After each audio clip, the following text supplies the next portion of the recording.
میخواستم تشکر کنم از مادر امیرحسین قیاسی. کجاست هست هنوز؟ یه انتقاد میخواستم بهش بکنم که این رفاقت ها رو برام نزنه. منو مهران اینجا داره قسمایی میخوره، میگه من رضا رو دوست دارم. بله. دیدی تو برنامه رو؟ بله. میگه من دوستش دارم. بعد حالا مثلا سلیقه‌م جور نیست، میگه پس کاراش بده. آره.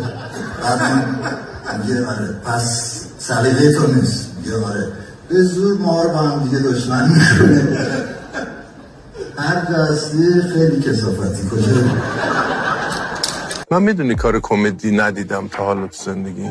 من فیلم کمدی دوست ندارم، نمیبینمش. ندیدم. یعنی چی؟ ندیدم. کار خودت؟ من علاقم آخه کمدی نیست. هیچ وقت نبوده. مگه میشه شما؟ آره به خدا من اتفاقی افتادم تو این راه. من از هیچ وقت نشستم فیلم کمدی ببینم تا حالا. چی میبینی تو؟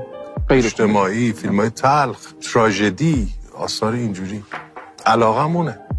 من هیچ وقت نشستم یه فیلم کمدی نگاه کنم تا حالا.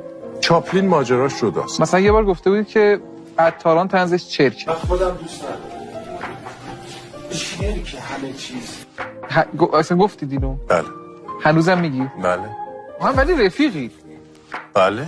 یعنی با هم اصلا شوخی دارید. من رضا رو خیلی دوستش دارم و میدونه که چیزی که میگم از دوست داشتنه. مدلشه باز. من نمیگم بده یا خوب. مدل اون من خیلی دوست دارم شیک باشه، تمیز باشه، تصاویر چیده شده باشه، خوش آب و رنگ باشه. اون نه. معتقده که یه قشر دیگری از جامعه رو انگار نشون میده. ولی به نظرم شلختگی رو هم میشه در نظم و زیبایی نشان. یعنی واقعا عطاران سلیقه شما نیست.